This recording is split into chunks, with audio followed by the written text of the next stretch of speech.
Hey guys, it's Jack from Dupli here, your partners in print, and today we've just got a quick follow-up video for you. If you saw our previous videos, you'll know that we were showing you how to load 35mm film into the Kodak F9 reusable camera. This video today is going to be focusing on how to rewind that film after you've shot it and also take it out of the camera. So you have loaded your film up, you've shot the full roll. When you are shooting the roll of film, you'll know when you're coming to the end, if you're not paying attention to the shot counter, you'll get to a point where you will feel there's a bit more tension when you're trying to advance to the next shot.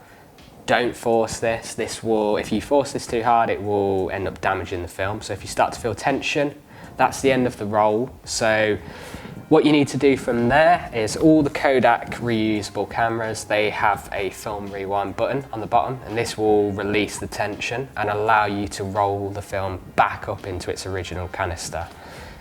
Make sure that you do not open the back of the camera until this has been done. So we're gonna go ahead and press the button. Once we've pressed this button, you're gonna want to go back to the film reel and pop this little tab open, and you'll see that there's some arrows indicating which way to rewind it on the top.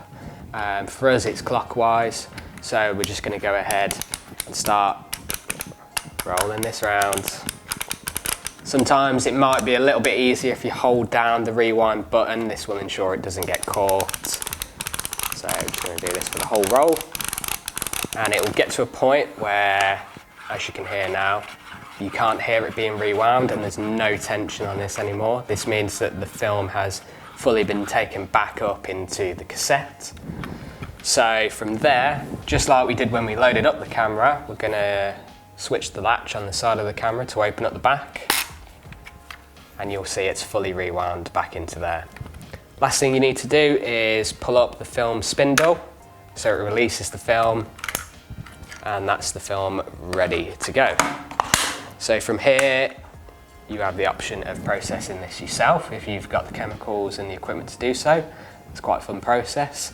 What most people will do is send this off to a Photoshop or a specialist film lab to be processed, and you will often have the option of getting prints or scans. It's entirely up to you. So that's pretty much it for unloading the film. We're going to take a look at some of the sample images created on the Colour Plus film with the F9 camera, and thank you very much for watching.